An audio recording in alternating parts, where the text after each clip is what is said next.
Welcome to my little cave this morning, and that's what I'm calling it this week because I've closed the door and I am working on PastelLive. It's a 3-day event to learn from some of the masters of the craft, and I'm always trying to stay ahead of my students. And I guess I'm a perpetual student. I want to continually learn. So I just wanted to show you how I set up for this event that really helps me be productive and have fun in the process. I tell my family that I will see you in 3 days, and I kind of isolate myself in here, which is okay. It helps me focus. I know I can do almost anything for 3 days. The PastelLive event is put on by Plein Air Magazine and Eric Rhoads, and Streamline video, I believe, is correct. I'll try to make sure that's right before I post this. And this is what I do each day.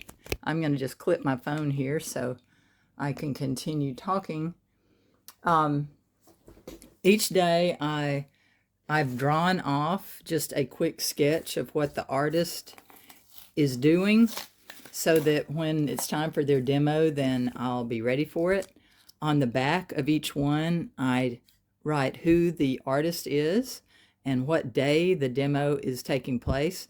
This happened to be a fine pumice gel over a textured side of a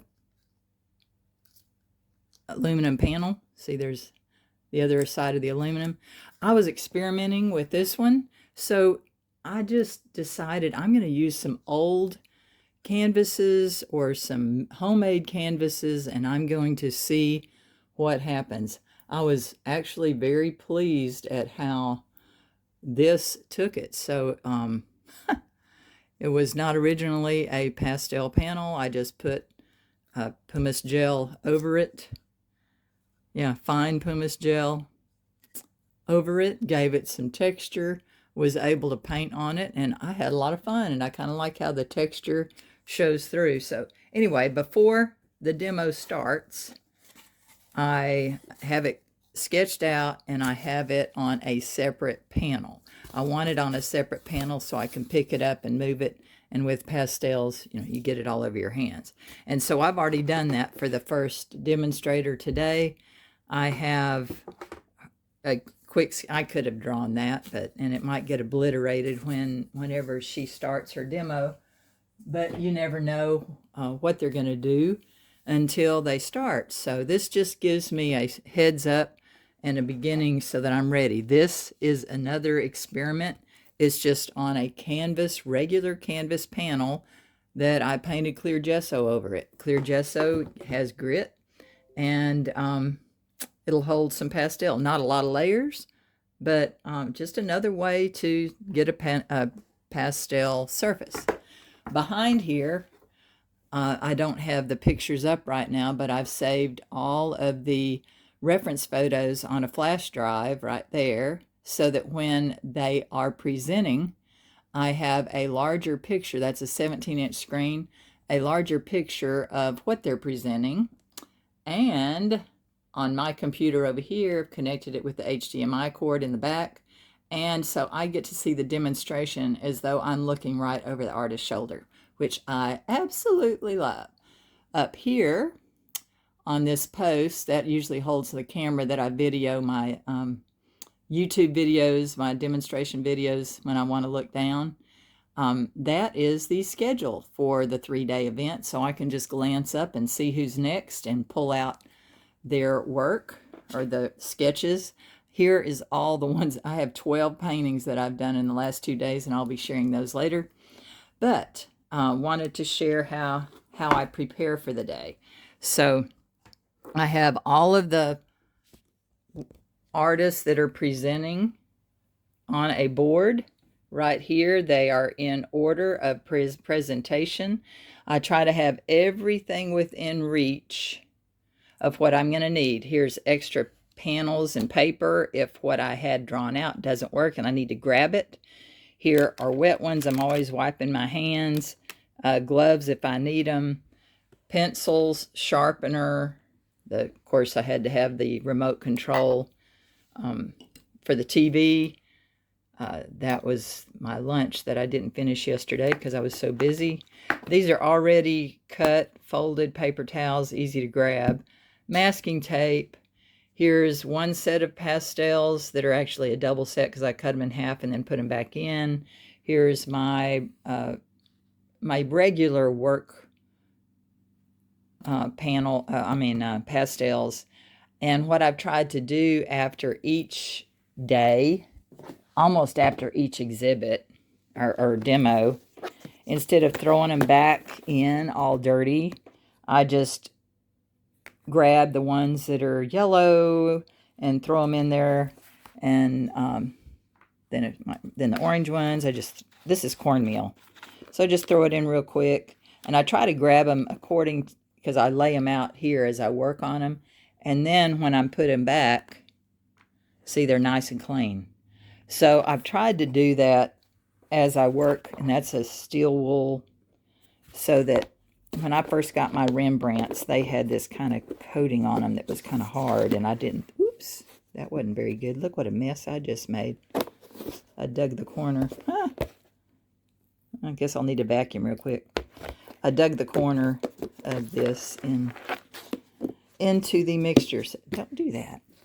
All right, so I'm going to put that right here because I don't need that. I always have a kneading eraser. Let's see what else.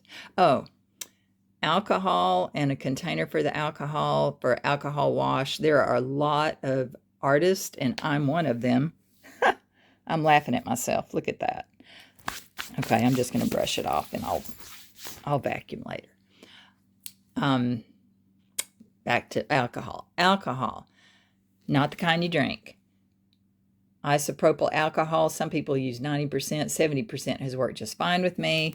And I have a little container, label it so you know what it is. I've already cleaned it out and rinsed it, so it's clean for today.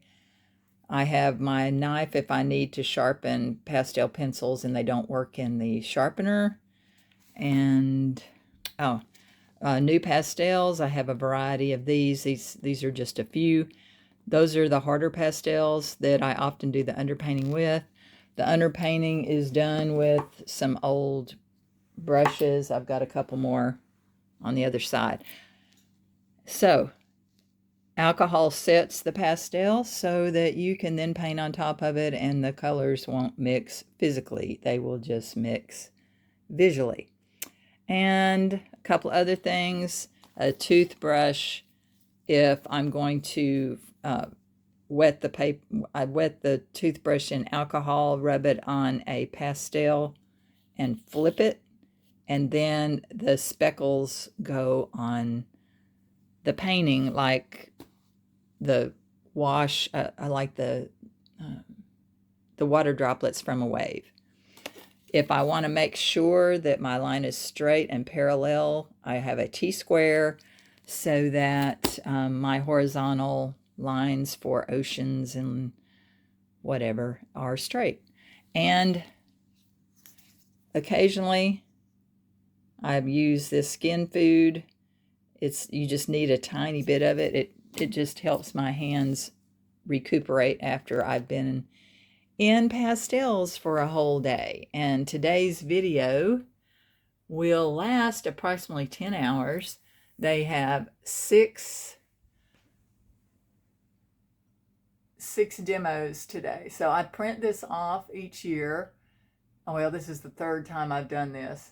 And I highlight the demos because there's things in between that are offered if you want to participate. But I find that by the time I'm through with the demo, if I'm painting along, I have to have a tiny bit of break to get something to eat and drink and run to the restroom. I know that sounds crazy, but I don't want to run to the restroom when I'm watching a demo, and they usually last about an hour. Oh, and also have a hairdryer handy, so when you hit your alcohol wash on your painting, you can quickly dry it so that you can get back to the demo. So when I'm sitting here, from my vantage point, I can see the reference photo, the demo's right here. I don't really watch my computer much because this is the scene that I'm looking at. But I have everything within reach that I feel like I need: water, coffee, definitely coffee, extra paper, etc. So, hope this helps, and maybe you'll sign up for one of these. I've taken the Watercolor Live and the Plein Air Live, and this is the Pastel Live. So, they will offer them during the year, and the best deal is earlier.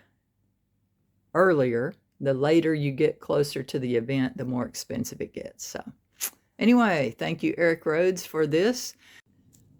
I do want to say that the event is 3 days, but you have a whole week to continue watching the demos. They do have them on replay, so you don't have to be as intense as I am about completing everything in 3 days. I just found that that's better for me because I won't force myself to come back and watch.